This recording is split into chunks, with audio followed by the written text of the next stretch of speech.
Tuhan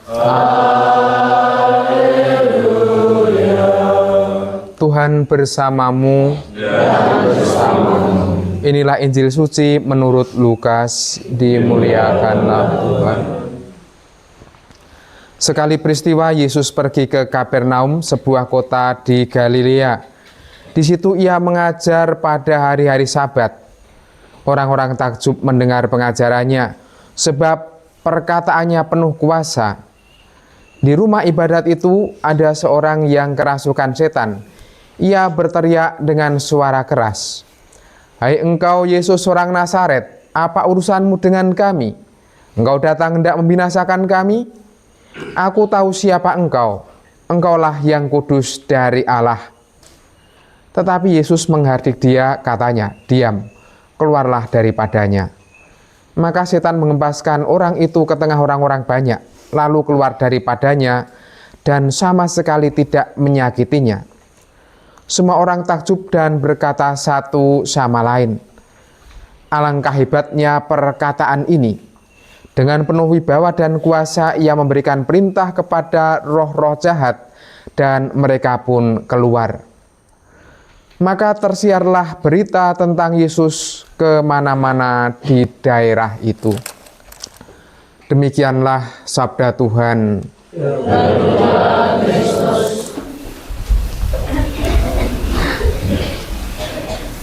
Saya kira kita semua tidak ada yang sedang dalam situasi kerasukan roh jahat seperti yang kita dengarkan dalam Injil hari ini. Tetapi yang namanya godaan roh jahat itu dapat hadir, dapat datang dalam bentuk-bentuk yang kecil yang terkadang kita tidak menyadari. Contoh, dalam minggu ini misalnya bisa saja contoh yang saya sampaikan keliru. Yang lalu di asrama putra itu mati lampu. Pater sudah datang ke sana memeriksa, lalu Bunda datang membelikan token dan lain sebagainya. Takut-takut kalau tokennya kurang dibelikan banyak lagi sampai tokennya hangus. Saya juga ditelepon Frater datang ke sana, saya telepon Om Raymond belum datang, saya pun juga ke sana jalan kaki.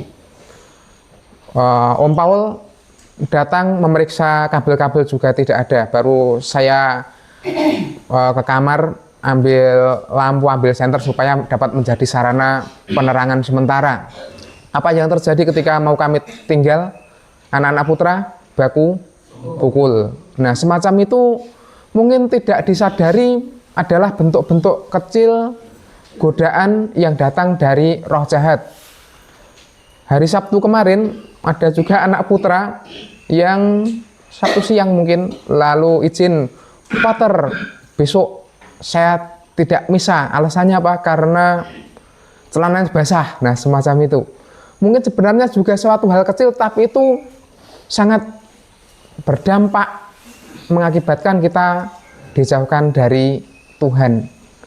Nah, kalau hal kecil yang kurang baik semacam ini dipupuk, karena itu orang yang sama, yang kemarin datang itu, dengan yang baku pukul itu orang yang sama.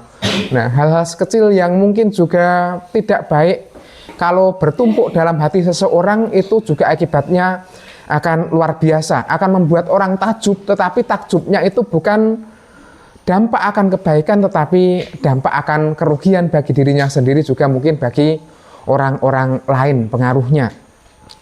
Yang kedua, kata-kata Yesus yang bijaksana itu juga membuat orang merasa hidupnya terberkati. Sebagai contoh, tadi pagi dalam waktu yang sama-sama pagi, di samping kamar saya itu ada anak-anak putri yang mau mengambil air untuk mandi. Lalu ada yang batuknya itu menurut saya dibuat-buat. Macam orang kampung semua supaya dengar kah apa. Lalu saya, kalau batuk ya ndak usah dibuat-buat. Batuk Bapak, begitu. Tetapi dalam waktu yang tidak selang jauh, ada anak putra yang lain-lain sudah baru pada mandi, itu sudah berangkat dengan menyanyikan dengan gembira bersama melangkah kita semua menghadap Tuhan. Ada tadi pagi?